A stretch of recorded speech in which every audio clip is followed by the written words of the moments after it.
बिस्मिल्लाहिर्रहमानिर्रहीम। रब्बिश्रह ली सदरी व यस्सिर ली अमरी वहलुल उक़दतम मिन लिसानी यफ़क़हू क़ौली रब्बी यस्सिर व ला तुअस्सिर व तम्मिम बिल खैर। चलिए जनाब शुरू करते हैं आज का लेसन हम अपना, that is language and waiting for Godot.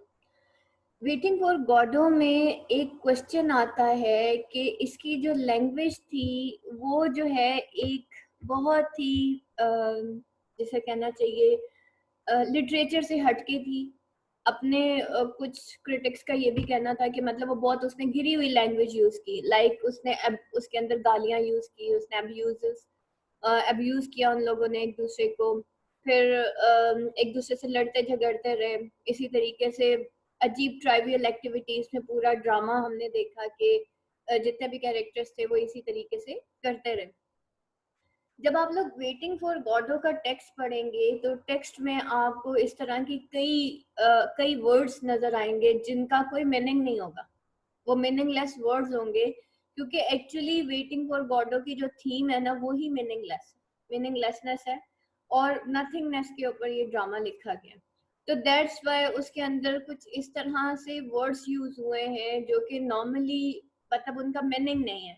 In case अगर वो टेक्स्ट के अंदर वो जो आपके वर्ड्स हैं वो आ जाते हैं या इस तरह से भी कुछ होता है तो आपने कोई उनको डिफाइन नहीं करना होता, आपने जस्ट इतना बताना होता है कि ये जो लैंग्वेज यूज की है बेकेट ने वेटिंग फॉर गॉडो के अंदर एक्चुअली इनका मीनिंग कोई नहीं है। तो that is representing, or these words are, or these sentences symbolizing the meaninglessness of the time, the meaninglessness of modern man। और वो जो एक ट्राइवियल जिंदगी गुजारा है, एक इंसान जो मीनिंगलेस जिंदगी गुजारा है, मीनिंगलेस लाइफ जो है वो स्पेंड कर रहा है, एक्चुअली उसके ऊपर है कि हम लोग अपने एम सेलेक्ट करने की बजाय हमारा कोई टारगेट नहीं है, हमारे कोई एम्स नहीं है, इस वजह से हम फ्रस्ट्रेटेड लाइफ गुजारते हैं और मीनिंगलेस लाइफ गुजारते हैं, हमें खुद पता नहीं होता कि हमने जाना कहाँ है। तो ये सारी जो इसके अंदर लैंग्वेज जो आप लोगों को कल टेक्स्ट तंग कर रहा था ना वो इसी वजह से तंग कर रहा था, ठीक है। अब यहाँ पे देखें एब्स्ट्रैक्ट लैंग्वेज। एब्स्ट्रैक्ट लैंग्वेज ऐसी लैंग्वेज को कहते हैं जिसका मतलब कोई हैपोजिट्स मीनिंग होते हैं और कई मीनिंग्स होते हैं या ऐसे मीनिंग्स जो समझ नहीं आते। आप देखें ना आजकल एब्स्ट्रैक्ट आर्ट की बात होती है और वो एब्स्ट्रैक्ट आर्ट एक स्कैटर्ड आर्ट होता है जिसको समझना बहुत ज्यादा मुश्किल होता है।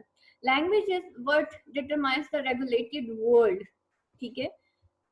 लैंग्वेज जो है बेसिकली वो डिटरमाइन करती है इस रेगुलेटेड वर्ल्ड को, the signification of which provides the foundation of our culture, our activities and our relations, ठीक है। ये क्या है, ये सिग्निफिकेशन प्रोवाइड करती है, ये वो सिग्निफिकेशन है जो कि हमारे कल्चर को पोर्ट्रे करती है, हमारी एक्टिविटीज को और हमारे रिलेशंस को। It defines our identity as form of reassurance.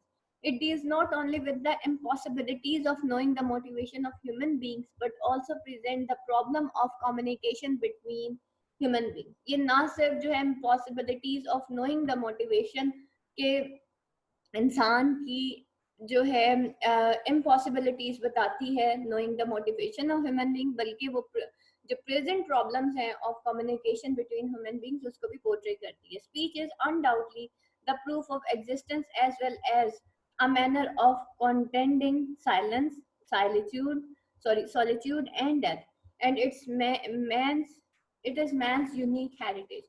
और स्पीच जो है अनडाउटली वो प्रूफ ऑफ एग्जिस्टेंस होता है कि लोग जी तो रहे हैं, as well as manner of contending silence, ठीक है। वो मैनर ऑफ कंटेंडिंग साइलेंस है, सॉलिट्यूड है, लॉनलीनेस, सॉलिट्यूड लॉनलीनेस को कहते हैं, और डेथ है। एंड ये इंसान की एक यूनिक हेरिटेज है।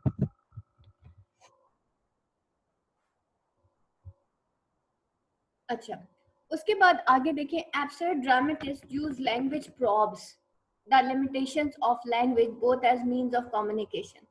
अब ये जो एब्सर्ड ड्रामेटिस्ट है, जैसे वेटिंग फॉर गॉडो के अंदर जो है बेकेट को हमने देखा है कि वो जो है प्रॉब उसकी जो लैंग्वेज है वो प्रॉब करती है लिमिटेशंस ऑफ लैंग्वेज को, both as means of communication and as an instrument of thought, as there can be no definite meanings in a world deprived of values, principles and virtues.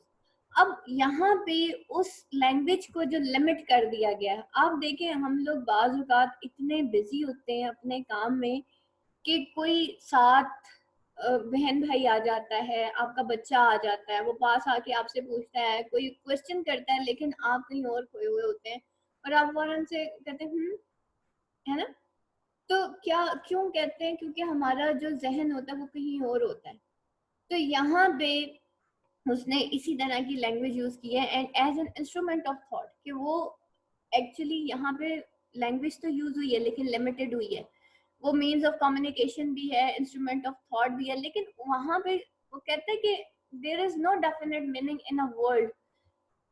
एक ऐसी दुनिया जो कि deprived है values की, जिसके अंदर कोई वैल्यूज नहीं है, कोई प्रिंसिपल्स नहीं है, कोई वर्च्यूज नहीं है, वहां पे कोई भी डेफिनेट मीनिंग भी नहीं होता। ठीक है, without values, principles and virtues, there is no meaning, there are no definite meanings in life. जब हम अपने एम्स और एम्बिशन से डिफाइंड नहीं है, हमारी वैल्यूज ही डिफाइंड नहीं है इस मॉडर्न वर्ल्ड के अंदर, मैंने कहा ना हमें नहीं पता हमने करना क्या है, तो वो कहते हैं कि फिर अगर इसी तरह की दुनिया है जिसके अंदर ना वैल्यूज है, ना प्रिंसिपल्स है, ना वर्च्यूज है, तो फिर वहां कोई डेफिनेट मीनिंग नहीं होता। वहां हर बंदा अपनी चाल चल रहा होता है, हलाल को हराम कर दो और हराम को हलाल कर दो, और कोई डेफिनेट रूल्स एंड लॉज नहीं है। हर बंदे की अपनी सेल्फ क्रिएटेड नेकियां हैं, मेरे हिसाब से ये ठीक है और अगले के हिसाब से वो ठीक है। अल्टीमेटली क्या होता है, हम आपस में लड़ झगड़ पड़ते हैं बिकॉज हमारी रस्सी एक नहीं है ना, एक पाथ नहीं है। तो मेरे हिसाब से ये ठीक है तो मैं ये कर रही हूँ, और दूसरे के हिसाब से वो ठीक है तो वो कर रहा है। तो बेटा इस तरीके से तो हर बंदा अपनी सेल्फ क्रिएटेड वर्च्यूज बना लेता है और फिर दुनिया के अंदर सिवाय फसाद के कुछ नहीं होता। तो वो कहते हैं कि जब आपकी वेल डिफाइंड ना तो वैल्यूज होती हैं, ना प्रिंसिपल्स होते हैं, ना वर्च्यूज होती है, तो बंदा किधर जाएगा? उसका कोई डेफिनेट मीनिंग नहीं है फिर उसकी लाइफ का। ठीक है, तो they have chosen to write in a language devoid of content to become the adequate representation of stagnant life. और वो जो है फिर उन्होंने फाइनली राइट किया इन अ लैंग्वेज, क्योंकि लाइफ के कोई मीनिंग नहीं थे ऐसी लाइफ की जो डिवाइड ऑफ वैल्यूज। तो ऐसे राइटर्स ने चूज किया कि वो इस तरह की लैंग्वेज यूज करें जो डिवाइड हो of content to become the adequate representation of stagnant life, जो कि एडिकेटली रिप्रेजेंट करें इस स्टैग्नेंट लाइफ को। कौन सी स्टैग्नेंट लाइफ? जो कि डिवॉइड है वैल्यूज, प्रिंसिपल्स और वर्च्यूज के। तो स्टैग्नेंट हो जाती है। बाज़ औक़ात हमें लगता है ना लाइफ बहुत बोरिंग हो गई है, चल नहीं रही, मैं पता नहीं किधर खड़ी हूँ, वहीं की वहीं खड़ी हूँ। तो क्या होता है कि आपके एम्स एंड एम्बिशंस नहीं है तो आप फिर ऐसे ही हो जाएंगे। They present language as an inefficient tool to express one thought. तो वो प्रेजेंट करते हैं लैंग्वेज को, ये जो एब्सर्ड ड्रामेटिस्ट हैं, एक इनएफिशिएंट टूल के जो कि एक्सप्रेस करता है एक इंसान की थॉट को, टू कॉम्प्रिहेंड द वर्ल्ड और to define oneself. So Beckett materialized the absurdity of modern life and human condition in his play. इस वजह से Beckett जो है materialize करता है इस absurdity of modern life को। ठीक है, हम absurd life गुजार रहे हैं जिसके कोई मीनिंग नहीं है। औरत है तो वो घर में बैठी है लेकिन वो घर की दीवार से बाहर का सोच रही है, उसको नहीं पता इस चार दीवारी के अंदर मेरा रोल क्या है, what is the role inside. देखिए, हम जिस जगह मौजूद होते हैं ना उसके इर्द गिर्द के लोगों का पे हमारा हक होता है। सॉरी, मतलब हमारे कुछ फराइज होते हैं जो कि हमने अदा करने होते हैं। ठीक है, हमारा इवन आपका जो हमसाया भी होता है साथ वाले घर वाला। ठीक है, तो आपके जो घर में रह रहे होते हैं ना वो आपके हमसाए भी होते हैं। हमसाया उसको कहते हैं जिसपे आपका साया पड़ता है। ठीक है, लेकिन क्या हम जहाँ पे होते हैं ना, हमें वहाँ की ब्लेसिंग्स, वहाँ के rules, laws, values, principle, virtues कुछ पता नहीं होती। हम उस दुनिया के बारे में सोचते हैं जो हमारे पास है ही नहीं। इस वजह से हमें ऐसे लगता है कि हम अगर घर में बैठे हुए ना तो फजूल में बैठे हुए हम स्पॉयल हो रहे हैं। स्पॉयल नहीं हो रहे भाई, बिल्कुल भी नहीं हो रहे, अल्हम्दुलिल्लाह नहीं हो रहे। ठीक है, हाँ, अगर ये सोच रखी ना तो अपने आप के साथ साथ अपने बच्चों को भी हम स्पॉयल कर लेंगे और अपने साथ साथ हम अपनी पूरी फैमिली को स्पॉयल कर लेंगे अगर ये सोच हुई तो दैट इज द थिंग कि बेकेट ने इसी एब्सर्डिटी ऑफ मॉडर्न लाइफ को और human conditions in the play को उसने मटेरियलाइज किया। ठीक है, अब देखते हैं कि ये जो एब्सर्ड प्लेस थे और लैंग्वेज वो किस तरह की थी। The post war generation throughout Europe and America experience the terrible shock of disillusion. Disillusion यानी कि वो कंफ्यूजन का शिकार हो गया था। कौन? यूरोप और अमेरिका, जिसको हम बहुत ज्यादा आइडियलाइज करते हैं। हम मुस्लिम ज्यादा आइडियलाइज करते हैं ना यूरोप एंड अमेरिका को। तो अब क्या हुआ कि उन्होंने एक्सपीरियंस किया एक after post war, post war कहते हैं जंग के बाद, ठीक है, सेकेंड वर्ल्ड वॉर के बाद एक टेरिबल शॉक ऑफ डिसइल्यूजन उनके अंदर पैदा हो गया। The war was in a state of chaos and disintegration. It is in such a stifling atmosphere that many labels in the sphere of drama came into being. For example, theater of grotesque, existentialism, the theater of absurd, the theater of cruelty, and others. Initially, most of these experiments were received with suspension and ironical grin. The breakdown of economic system has much to do with the breakdown of social and moral values. अब ये जो breakdown हुआ ना social economic system का, उसने break down कर दिया social और मॉरल वैल्यूज को। बेटा जब किसी के घर में खाने को रोटी नहीं होती ना और उसके बच्चे भूखे होते हैं, मैं भूख की बात कर रही हूँ, मैं लग्जरीज की बात नहीं कर रही। हम अपने बच्चों को लग्जरीज देने के लिए और खुद लग्जरियस लाइफ गुजारने के लिए जॉब करते हैं। मैं उन भूखे नंगे बच्चों की बात कर रही हूँ। तो जब किसी का बच्चा भूखा होता है ना और सर पे छत नहीं होती, जो कि अल्हम्दुलिल्लाह हमारे पास है, ठीक है, तो फिर क्या होता है कि ये सोशल और मॉरल वैल्यूज जो होती है ना ये ब्रेक डाउन हो जाती है। वो कहते हैं ना कि गुर्बत जो है वो इंसान को कुफर तक पहुंचा देती है। तो ये आपकी फिर सोशल और मॉरल वैल्यूज नहीं रहती। The pessimism, frustration and essence of alienation pervade everything. और ये जो पेसिमिज्म यानी कि नेगेटिविटी, फ्रस्ट्रेशन और ये एसेंस ऑफ अलाइनेशन यानी कि इंसान, देखिए ना, एसेंस ऑफ अलाइनेशन, हम बाज़ औक़ात अपने आप को जब बहुत ज्यादा डिप्रेस होते हैं, हमारा किसी से बात करने को दिल नहीं करता, हम अपने आप को अलाइनेट कर लेते हैं। तो ये जो तीनों चीजें हैं ये हर चीज पे हावी हो जाती है। The dramatist of 20th century epitomized the suffering of modern age, suffering which have a universal application. Harman has rightly pointed out that the mode of our present day life has become far more cruel and horrible than ever before. Literature is the transcript of that horror.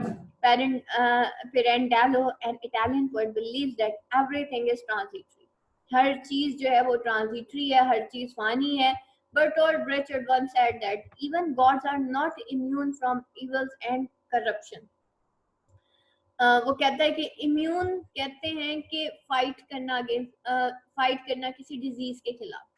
और लोगों के अंदर एक nihilistic concept आ गया था कि शायद God है ही नहीं, और अगर गॉड है तो इवल के आगे शायद उसकी इतनी पार नहीं है।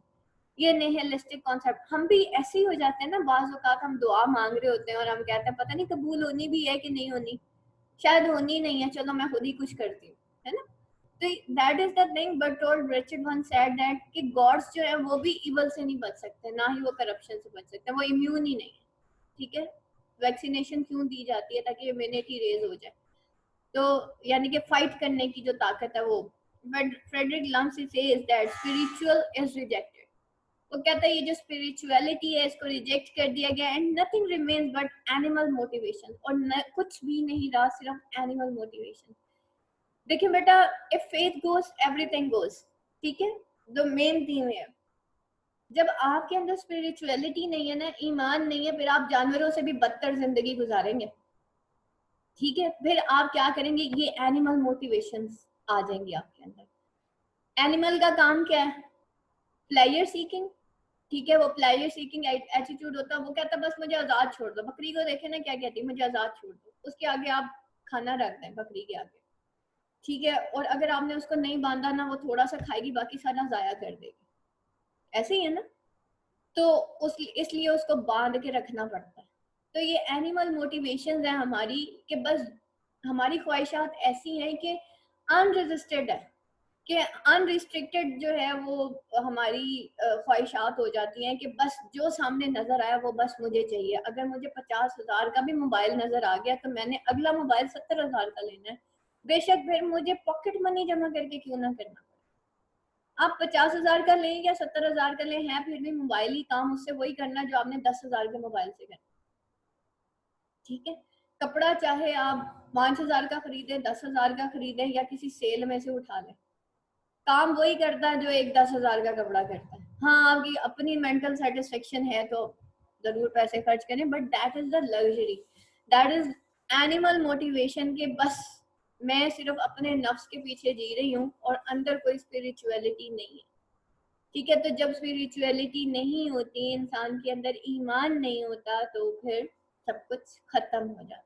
ठीक है, और हदीस में है ना कि जिसकी नमाज नहीं उसका ईमान नहीं, और जिसका ईमान नहीं उसका कोई भी अमल कबूल नहीं। ठीक है, नमाज के बगैर हमारा ईमान नहीं है, और अगर ईमान नहीं है तो हमारा कोई भी अमल कबूल नहीं है। सोचें जरा इस चीज को बैठ के कि ईमान सबसे ज्यादा प्रोटेक्शन आपके फेथ की होती है पूरी जिंदगी जो हमने करनी है। इसीलिए तो दुआएं मांगते हैं, या अल्लाह ईमान वाली मौत देना, क्योंकि ईमान के बगैर बेटा बख्शिश नहीं होनी। तो if faith goes everything goes. अगर आपका ईमान नहीं है, आप एनिमल से भी ज्यादा बदतर जिंदगी गुजारेंगे। क्या बताया था, इतना पढ़ने लिखने के बावजूद अगर लड़कियों के कपड़े तंग हो गए हैं और छोटे हो गए हैं, ट्राउजर्स देखे किधर पहुंचे हुए हैं, घुटनों के करीब करीब। अब इसको मैं क्या कहूँ, इसको मैं एनिमल इंस्टिंक्ट कहूँ या कुछ और कहूँ, मुझे ये फैशन तो नहीं नजर आता। फैशन ऐसा होता है, मॉडरेट लोग ऐसे होते हैं, ये तो एनिमल इंस्टिंक्ट है। जानवर भी कपड़ा नहीं पहनता, उसके ऊपर कपड़ा डालो तो वो उठा के फेंक देता साइड में। तो बेटा ये जो है वो था ना कि आप देखें ना, जब जन्नत से हजरत आदम अलैहिस्सलाम और हजरत अम्मा हवा ने जो है शैतान ने उनको भड़काया था, तो उन्होंने ना जन्नत का फल खा लिया था जिसे अल्लाह ताला ने मना किया था उनको। आपको पता है दोनों के साथ क्या हुआ था, उनके कपड़े उतर गए थे और वो पत्ते ढूंढ रहे थे कि वो ऊपर पहने। तो बेटा जब भी शैतान का वार होता है और इंसान शैतानी रास्ते पे चलता है, सबसे पहले आपके कपड़े कम हो जाएंगे, आप पर्दे से बाहर हो जाएंगे।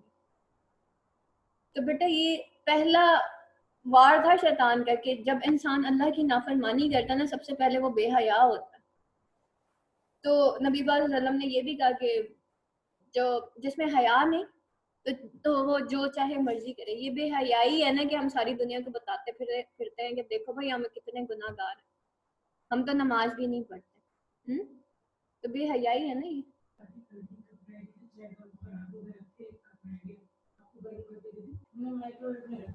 जी, फिर Ionesco insist upon nothingness and absurdity of life. कभी सोचा है ये भी हमारी एब्सर्डिटी ऑफ लाइफ है, किधर जा रहे हैं हम। So does Samuel Beckett and all of the playwrights feel that life is full of decoys?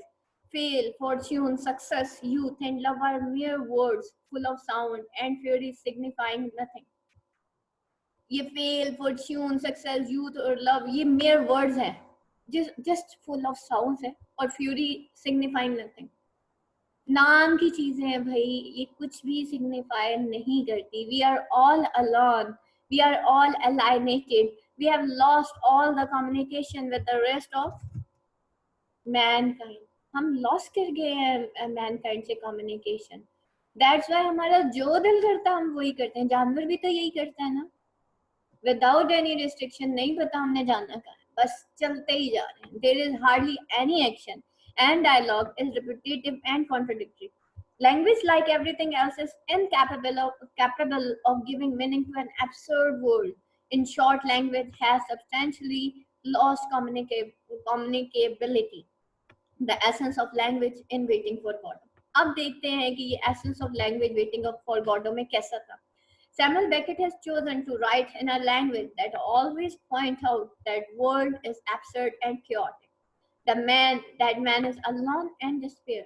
ठीक है, सैमुअल बेकेट जो है उसने एक ऐसी लैंग्वेज को चूज किया that always point of the world, जो कि एक ऐसी दुनिया को पॉइंट आउट करती है जो कि एब्सर्ड भी है, क्योटिक कहते हैं हर चीज हैप्पीजेड मैनर में है। कोई क्यामत का समा हो गया और इंसान जो है वो अलोन है इन डिस्पेयर। मैं जिस बंदे से मिलती हूँ ना, वो अलोन भी है और वो डिस्पेयर भी है। एंड द रीजन, बेटा जिस दिन आप एमए इंग्लिश लिटरेचर इंशाल्लाह करेंगे ना, आप एक न्यू ह्यूमन बीइंग बन जाएंगे। द थिंग जो मैंने किसी किताब में नहीं पढ़ी ना, वो मैंने लिटरेचर में पढ़ी, इसलिए लिटरेचर मेरे दिमाग से होकर निकलती है क्योंकि दिल में बसी हुई है। तो he demonstrate that language is fundamental means of deception। वो कहता है ये लैंग्वेज जो है फंडामेंटल मीन्स है कि वो धोखा देती है। But his language is used as system devoid of content which moves only with itself।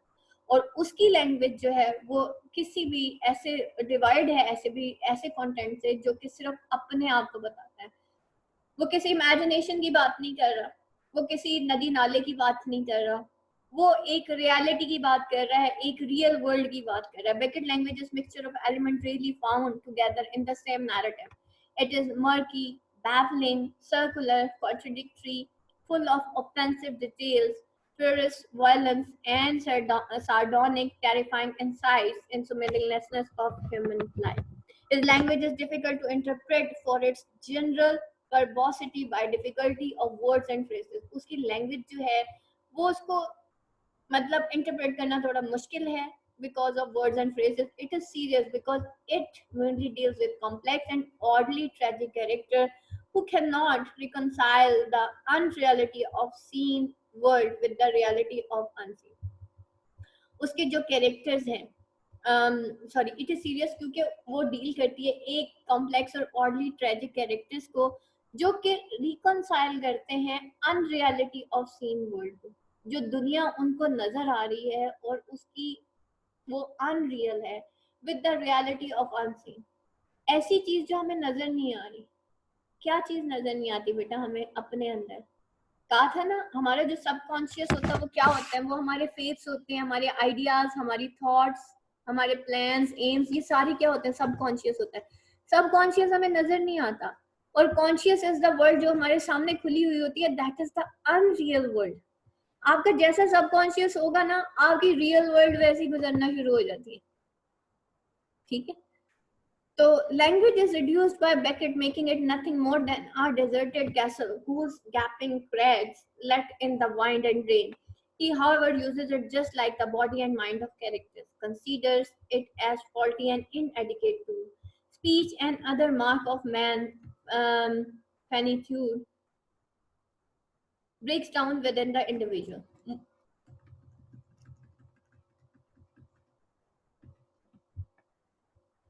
Breaks down within the individual. Moreover, it sometimes leads to deterioration and full to total failure of communication with others. Since Beckett uses language to show the function of language in human existence, the speech patterns of character, recurring vocabulary, pronoun shifts, sound effects, etc., reinforce the major themes and mixed tone of the play. In other words, the comic effect of language used by character grimly underlie the themes of tedium and absurdity that dominate the play. In Waiting for Godot, Vladimir is the character who gropes for meaning। ठीक है, जो हर वक्त meaning के लिए Groq करता है या उसके लिए स्ट्रगल करता है, but the meaning does not appear. वो फाइंड तो सीख तो करने की कोशिश करता है मीनिंग को, लेकिन उसका मीनिंग अपेयर नहीं होता। His attempts are reduced to incoherence and finally silence by his partner Estragon. वो जितनी अटेम्प्ट्स करता है वो जस्ट इनकोहेरेंस होती है और फाइनली एस्ट्रोगॉन जो होता है वो साइलेंस बाय हिज पार्टनर। ठीक है, लेबिरिंथ ऑफ लैंग्वेज। लेबिरिंथ यानी कि लेबिरिंथ आपको पता है ना, वो जो मेज होता है, कभी वो देखे मेज, रास्ता तलाश कीजिए, उसमें आपने बड़ी मुश्किल से एक लेबिरिंथ बना होता है, उसमें से आपने निकलना होता है। That is the labyrinth of language. The dialogue between the character. अखबार जहां में कौन कौन खेलता था? हम तो बचपन में खेलते थे। ठीक है, the dialogue between characters is studded with words that have no meaning for normal ears. They reconcile themselves with reason that make the dialogue often baffling. Beckett makes it difficult to demonstrate which comes first, memory deterioration or language disintegration. One clearly accompanies the other. Thus, in Lucky's case, our traumatized memory is combined with partial aphasia and ultimately total silence.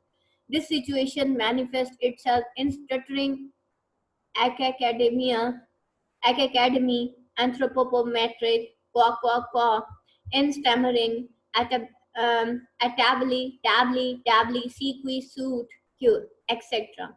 इस तरह के words आए कल, अब students पूछ रहे थे। In addition to aphasia and stuttering, there is some evidence of certain amount of speech disintegration that are ellipses and stammering which are observable in posal speech from the stress of Vladimir।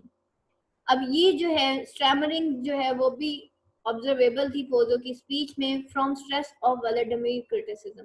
Vladimir ने उसके ऊपर जो इतना ज्यादा Pozzo पे criticise किया था, उसका स्ट्रेस था भाई पोजो के ऊपर, जिसकी वजह से पोजो इस तरह से बोला था, I can not bear it any longer the way he goes on, you have no idea, it's terrible, he must go, he waves his arm, I'm going mad, he collapses his head in his hand, I cannot bear it any longer। वो कहता मैं ये चीज बर्दाश्त कर ही नहीं सकता।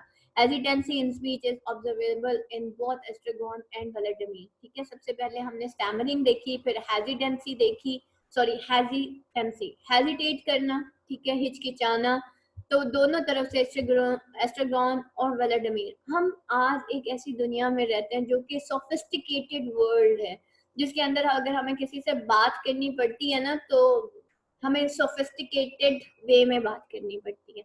तो सोफिस्टिकेशन जो होती है ना बेटा, दैट लीड्स टू हेजिटेंसी। इंसान हेजिटेट करता है कहीं अगला बंदा मेरी बात को माइंड ना कर जाए।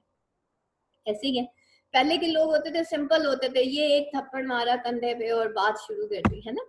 लेकिन अभी ऐसे नहीं है, अभी हम लोग एक दूसरे से हेजिटेट करते हैं, हम कम्युनिकेट करते हुए किसी से हेजिटेट करते हैं, हम सच बताते हुए किसी से हेजिटेट करते हैं। हक बात करनी पड़ जाए फिर तो सारे ही डर जाते, नहीं नहीं नहीं भाई ऐसे नहीं बताना, मिक्स करके बताना, मिक्स करके कि कहीं ये जो मेरे साथ बनता है ये कहीं मेरा दुश्मन ना हो जाए, कहीं इसके दिल में मेरी इज्जत कम ना हो जाए अगर मैंने इसको सच बता दिया।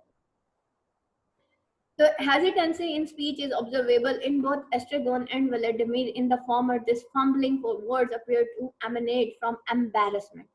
ठीक है, वो क्यों करता है वो in both Estragon and Vladimir? In the former, this fumbling for words appear to emanate from embarrassment, ताकि वो embarrassment से बच सके।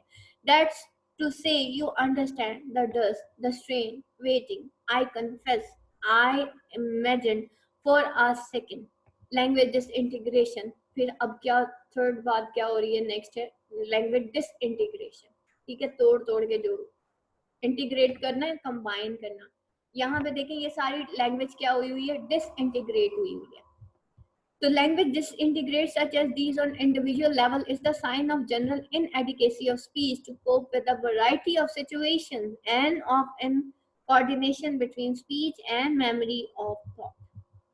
अब ये जो हम लैंग्वेज डिसइंटीग्रेशन उसने यहाँ पे यूज की, वो किस लिए यूज की, क्योंकि वो एक साइन था जनरल इनएडिकेसी ऑफ स्पीच का, जो कि वैरायटी ऑफ सिचुएशन से कोप करता है। अब इनएडिकेसी ऑफ स्पीच क्या होती है, बाज औकात हम जब बात करते हैं हम हिचकिचाते हैं, क्योंकि एक्चुअली या तो हम डरे हुए होते हैं, या हमारे पास वो वर्ड्स ही नहीं होते, या हमारे पास वो नॉलेज नहीं होता जो हम बयान करना चाह रहे होते हैं, या फिर हमें बयान करने का तरीका नहीं आ रहा होता। ठीक है, तो वो क्या होती है, इस वजह से बाज़ औक़ात हम लोग डिसइंटीग्रेट, मतलब हमारी जो लैंग्वेज होती है वो डिसइंटीग्रेटेड होती है। One of the major causes of misunderstanding among the characters proceed from faulty communication due to types of imprecision such as ambiguity.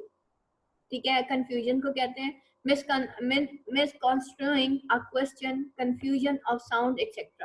Waiting for God to open on an ambiguous note, nothing to be done। ambiguous कहते हैं कोई zoom आईनी चीज को, ठीक है, जिसके कई मीनिंग्स हो, कंफ्यूजिंग हो, तो वो ओपन ही यहाँ से होता है, nothing to be done। That does not lead into dialogue but into monologues. अब ये डायलॉग नहीं होता है, इसमें सारे मोनोलॉग थे, कैरेक्टर्स दूसरे से बात नहीं कर रहे थे, कैरेक्टर अपने आप से बात कर रहा था। ठीक है, एस्ट्रागोन भी खुद बात करने लग जाता है, सारे ही कैरेक्टर्स, ना सिर्फ दूसरे से डायलॉग। डायलॉग कहते हैं दो इंसानों के दरमियान कलाम होना, और मोनोलॉग कहते हैं खुद कलामी करना, अपने आप से बातें करना। ठीक है, तो Estragon discusses his shoes, Estragon को भी अपनी पड़ी हुई होती है, उसको अपने जूते की पड़ी हुई होती है। Vladimir their tedious existence and their inability to alter it. और व्लादिमीर जो है एस्ट्रागोन डिस्कस करता है अपने शूज को, और व्लादिमीर देयर टीडियस एग्जिस्टेंस, और व्लादिमीर हर वक्त इन दोनों की सॉरी टीडियस यानी कि दोनों की ये जो टीडियस एग्जिस्टेंस थी किसकी, एस्ट्रागॉन की और व्लादिमीर की, और उनकी इनएबिलिटी कि वो इस एग्जिस्टेंस को ऑल्टर नहीं कर सकते। इंसान जो है, ज्यादातर लोग जो है जैसे होते हैं ना वो एंड तक वैसे ही रहते हैं, ठीक है। यानी कि वो अपनी ना तो सोच बदलते हैं, ना हालात के मुताबिक अपने आप को बदलने की कोशिश करते हैं, ना वो अपने आप को ऑल्टर करते हैं।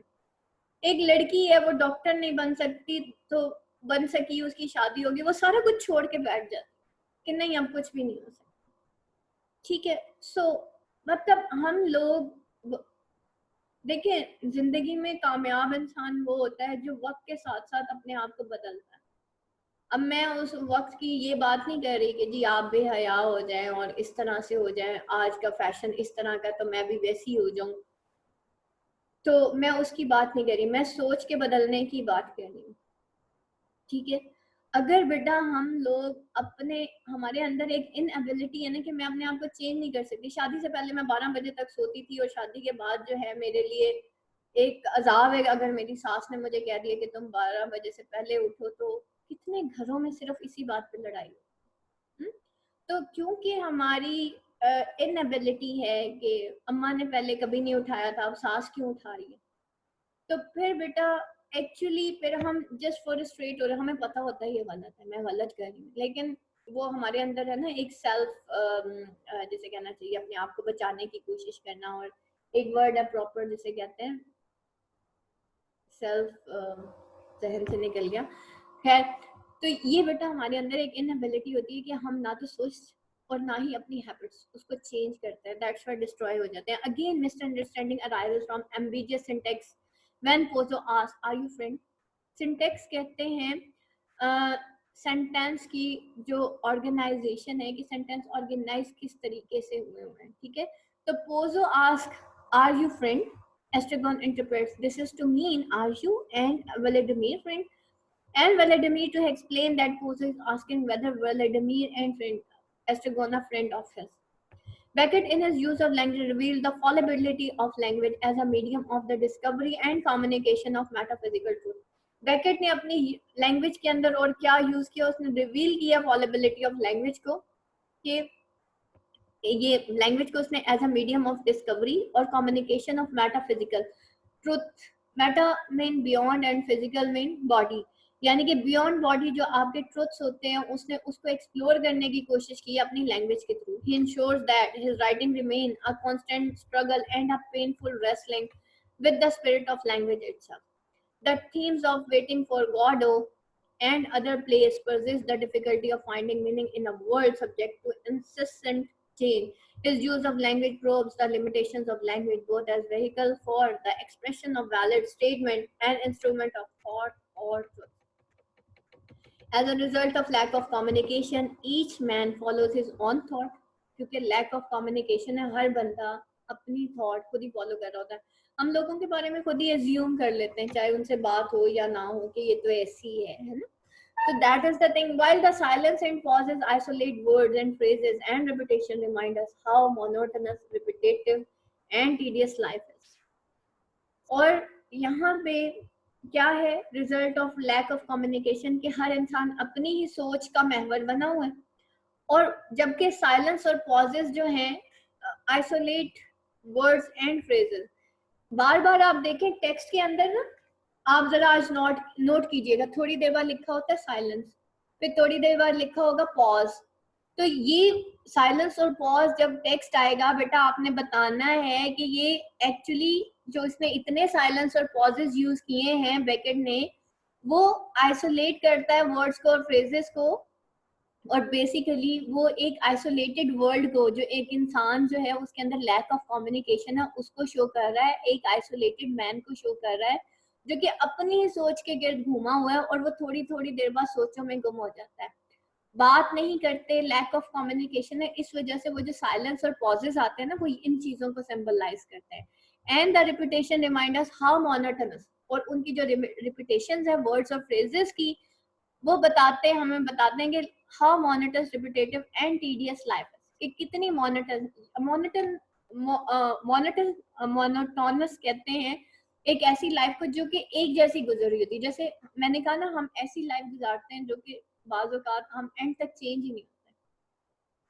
और रिपीटेटिव, जब मोनोटोनस होगी तो आज भी आप उठे, 3 टाइम का खाना खाया, कल भी यही, परसों भी यही, तो फाइनली जो है फिर आपकी लाइफ जो है टीडियस भी हो जाती है और आपके सारे एक्स रिपीटेटिव होते हैं, यानी कि जैसी जिंदगी गुजरी है बस गुजरती रहे। The play is fully repellent with repetition without variety और नोवेल्टी। ठीक है, प्ले जो है फुली रिप्लेट था इसी रिपीटेशन से जो हम अपनी लाइफ में करते हैं, विदाउट वैरायटी ऑफ नॉवेलिटी, ना तो उसके अंदर वैरायटी थी, ना उसके अंदर कोई न्यूनेस थी, and paradoxes with no resolution. Moreover, apart from mirroring the repetition circles of life. अब जब आप टेक्स्ट करेंगे ना, रेफरेंस टू कॉन्टेक्स्ट, आपने बताना है इसके अंदर कितने पैराडॉक्सेस हैं, रिपीटेशंस हैं, पॉजेज हैं, साइलेंस हैं, फिर मतलब वर्ड्स जो हैं वो बार बार आइसोलेटेड वर्ड्स हैं, आइसोलेटेड फ्रेजेस हैं, और ये सारी चीजें एक ही चीज को जो आपको बार बार थीम्स रिपीट किए बेटा वो उसी को शो करती हैं, without variety.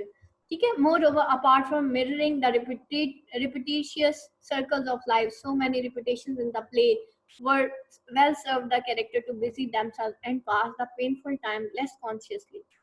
So Beckett uses language not as a divine instrument, इसलिए लैंग्वेज को वो एज डिवाइन इंस्ट्रूमेंट यूज नहीं करता, but as mere senseless buzzing. It is used in a world that has लॉट्स इट्स मीनिंग। ठीक है, इसकी जो लैंग्वेज है वो एक ऐसी दुनिया में इस्तेमाल हुई है जो कि अपने मीनिंग्स को खो चुकी है। Language also becomes a meaningless buzzing, और यहाँ पे लैंग्वेज भी एक मीनिंगलेस बजिंग बन गई है। बज क्या होता है? वेल जो है वो बज होती है। ठीक है, लैंग्वेज इज जस्ट, या भिन्न भिन्नाहट है बस एक। Language is use like difficult music here for the first time as McLoss Gasner in his The Inadequacy of Language has tabulated 10 different modes of disintegration of language. They range from simple misunderstanding and double entendres to monologue as a sign of inability to communicate. Clashes, repetitions of synonyms, inability to find the right words and telegraphic style, loss of grammatical structure, communication by shouted commands to the farrago, medley, hodgepodge, indiscriminate mixture of different elements of chaotic nonsense and dropping of punctuation marks. ठीक है, बार बार punctuation marks भी देखेंगे इसमें, such as question marks as an indication that language has lost its function as means for communication. That question have turned into statement not really requiring an answer. This harmonious sense is manifested in the illogical and reasonable and incongruous action of the character or the reactions to the utterance. Throughout the play, there are several instances of a kind of discord between what a character says and what is does. ठीक है, क्या वो कहता है और क्या वो करता है, उसके दरमियान एक kind of discord है. In fact, what they say is in meaningless way, in conflict with what they do afterward or what they have already done. जो भी वो कहते हैं meaningless way में कहते हैं. So the uniqueness of Beckett's plays lies in his peculiar way of using common man language. Ordinary conversation is equal evidence in his effective use of tautology, malapropism, spurious logic, verbal inconsistencies, incorrect grammar, which are so peculiar with commonplace conversation. So, language is used in an empty and meaningless manner with no real desire to communicate. Consequently, we find Beckett's plays hollow sound effects that support the theme of horror and conversational emptiness. Staccato sound repetition occur in such phrases as this DD and Vladimir's lullaby, which is comprised of words. Do